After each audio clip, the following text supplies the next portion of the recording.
Hey guys, this is Pedro back with another interview covering Masters Madrid. I'm here with the head coach of Gen.G Solo, who are just coming off of a 2-1 win over Loud, thus progressing into the second round of the Swiss stage. Solo, thank you so much for taking the time and doing this interview. I really appreciate it. And also, congrats on that victory over Loud. And just want to pick your brains first on that topic.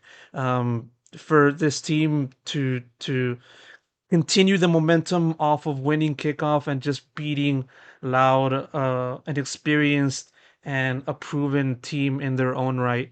What's going through your mind? How are you feeling? 일단 오늘 감독님 승리 너무 축하드리고 시간 내주셔서 감사드립니다. 그래서 일단 첫 번째로 여쭤보고 싶은 부분은 킥오프 우승의 분위기와 기세를 그대로 여기 마스터스로 갖고 와서 첫 번째 승리 그리고 라우드라는 강팀을 상대로 승리를 거두셨는데 지금 소감 부탁드립니다. 일단 첫 승리를 해서 너무 기분이 좋고요. 어, 일단 라우드 팀이 굉장히 잘하는 팀이고 우승까지 할 수 있는 네, 그런 저력을 가진 팀인데 팀을 또 첫 번째 만나서 네, 이겨서 네, 너무 좋은 것 같습니다. I'm very happy to get our first win at Masters Madrid, especially because that win came against Loud, a team that I think is a contender to win the whole thing. So I'm very happy to take this very valuable win. Another thing that you said during the press conferences shortly before this recording started is the fact that how you felt grateful regarding Loud selecting Icebox and then that paving the way for the series to be played in, I believe it is Breeze. And going through the map pick, how were you how did you navigate the teams, or how did you navigate directing the team uh, in a series such as this, which went back and forth in various directions? 그리고 이제 다음 질문은 아까 기자회견에서 그 라우드 측에서 아이스박스를 선픽해 줘서 정말 기뻤다고 좀 되게 고마웠다는 말씀을 해주셨는데 사실 이 라우드라는 팀을 상대로 좀 그런 뱀픽적인 준비부터 사실 경기 내용도 보면은 서로 이제 양 팀이 한 세트씩 주고 받으면서 좀 치열하게 진행됐었는데 그 과정에 대해서 좀 여쭤보고 싶습니다. 일단 아이스박스 같은 경우는 저희가 굉장히 자신 있어 하고 현재 저희가 무패이기도 하기 때문에 상대방이 어쨌든 뭐 픽해줘서 저희는 고마웠었다고 해야 되나? 네, 어쨌든 좋았고요. 그 브리즈 같은 경우도 저희가 준비를 좀 많이 해서 이길 줄 알았는데 어, 역시나 뭐 역시 라우드였다. 약간 그렇게 생각을 하고 있고요. 그리고 세 번째 맵은 저희가 진짜 어센트도 진짜 잘한다고 생각을 했기 때문에 근데 스코어가 이 정도로 크게 이길 거라는 생각을 못 했고요. 근데 저희 선수들이 너무 이번에는 잘해줘서 그렇게 돼서 쉽게 이긴 것 같습니다. 네. I mean, we're undefeated on Icebox during kickoff, so we were very confident about playing this map. So that's why I was happy that Loud picked it for us. And going into Breeze, we put in a lot of work to get Breeze prepped for this tournament. But honestly, I think Loud played like Loud. I think they played as well as I expected them to, and so we took the loss there. But we're also very confident about our ascent. Now, granted, I didn't think that we would win by such a large margin on Ascent, but I think all our players played super well to get us that win. Yeah, no doubt. And you guys close the series with such authority in a sense. And one of the people that kind of made it happen for your favor are players like Karon, a player that just emerged out of nowhere, it seems, for this year and for this team. And I want to know, like, how have you seen the development of Karon, literally from the moment he joined up until now, and how do you see his potential, from here on out? 네, 오늘 승리 주역 중 한 명이었던 이제 카론 선수에 대해서 여쭤보고 싶은데, 진짜 카론 선수는 정말 신인으로서 갑툭튀한 것 같거든요. 이제 외부에서 봤을 때는. 그런데 이제 카론 선수가 그 젠지에 처음 입단했을 때부터 지금까지 떻게 성장을 해온 것 같은지, 그리고 이제 이 선수의 앞으로의 포텐셜은 어느 정도라고 생각하는지 여쭤보고 싶습니다.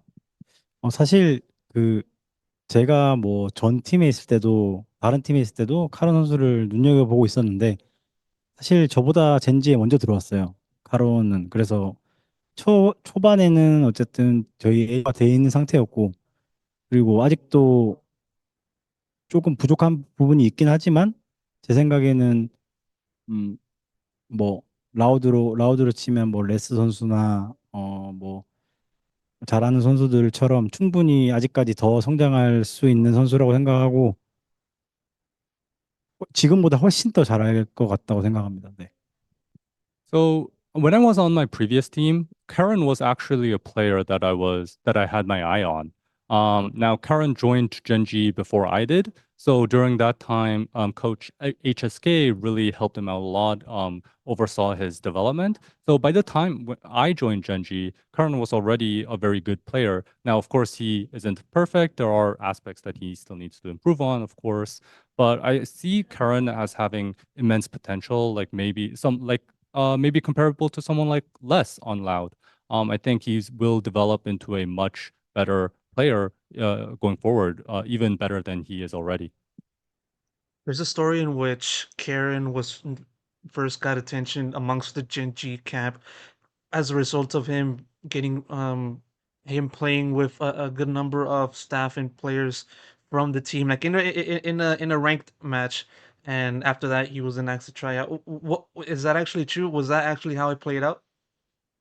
그 카론 선수가 이제 젠지 선수들이나 그 코칭 스태프과 이제 랭겜에서 만나가지고 같이 하는 모습에 이제 젠지 멤버들이 이 선수 되게 잘한다라는 거를 좀 보고 그렇게 해서 이제 영입 과정이 시작됐다는 그런 일화가 있는데 이게 정말 사실인가요?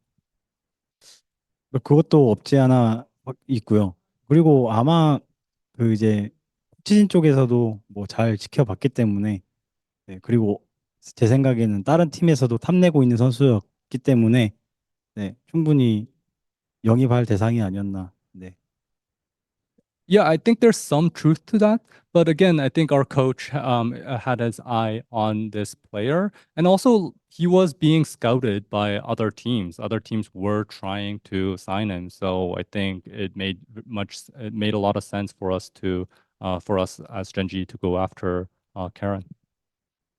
Of course, I understand that. And now pivoting now towards you, looking at your time, your career in particular, it's been a good while since you last appeared in an international land. Of course, when I say that, the obvious previous occasion is when you were in Newturn and just appearing in Reykjavik back in 2021. And I want to know, like, how do you view your road from participating in Reykjavik as a player for that team to now, from you progressing from player to coach, and then having to be in Damwon/D plus, and now at the present moment in Gen.G. What do you think was like the most difficult part amidst this process for you? 그 이제 솔로 감독님이 마지막으로 국제 대회에 나오셨던 게 아마 그 2021년도 레키아비크에서 뉴턴 소속으로 그 당시에는 선수셨죠. 예, 그때 활약하신 이후로 이제 처음 다시 국제 대회 나오시는 것 같은데 그 좀 그 커리어 그 정말 그긴 시간의 그 경력에 대해서 여쭤보고 싶어요. 사실 이제 감독님은 그때 선수로 활약하시다가 이제 담원 혹은 디플러스 기아에서 감독으로 활동하시다가 이제 젠지까지 오시게 되면서 다시 한번 국제 대회 무대를 밟게 되셨는데 그 과정에서 좀 특별히 어려웠던 부분이나 힘들었던 부분이 있었는지 또 여쭤보고 싶습니다. 음, 제가 지금도 그렇지만 제일 힘든 부분은 제가 카운터 스트라이크 할 때도 그렇고 스트라이크 글로벌 오펜시브 할 때도 그랬고 발로란트 할 때도 그랬지만 제가 오더였고 팀의 기둥이었는데 이제 코치 감독을 하게 되면 이제 저는 지시를 하게 되고 선수들이 잘하게끔 해야 되는 것도 맞고 어쨌든 제 생각과 일치되게끔 할 수가 없다는 점 그 부분이 굉장히 어려웠고 지금도 어렵다고 생각하고 많이 배우고 성장하려고 노력하고 있습니다.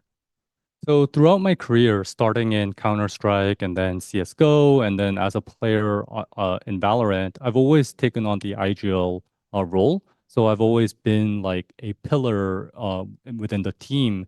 But transitioning to a coaching role, I can give my players instructions, but I can't always direct them within the game or make sure they're kind of doing what we talked about or make sure that everyone's on the same page. And I think that transition was difficult, or it has been difficult, and it's still. I think it's something that I'm still working on.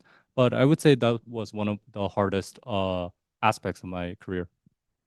I'm gonna try to squeeze in one more question before I wrap it up. More so, just your direction of the team. You know, of course, each coach has their own way of building a team and just establishing its identity.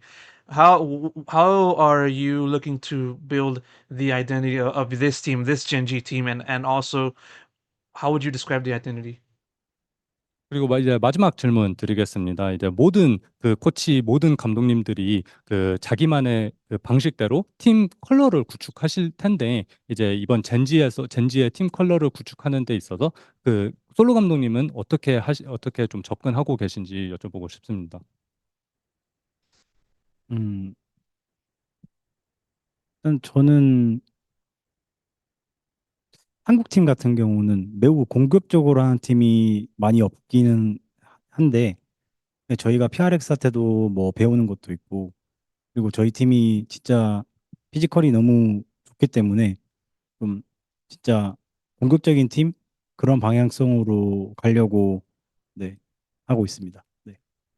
So, in terms of our team identity, I think not a lot of Korean teams play with a very aggressive style. So, I think that's what we're trying to adopt. We actually learn a lot from a team like PRX, who famously play very aggressively. So, and I think we have a lot to learn from there as well. But I think overall, yeah, we're trying to be a quite aggressive team. Thank you so much, Solo, for the time and answering all of my questions for this interview. Thank you so much to the translator for translating everything, and best of luck for the future. 네, 오늘 시간 내주셔서 감사드리고, 네, 다음 경기도 좋은 결과 있으시길 바라겠습니다. Thank you very much. You.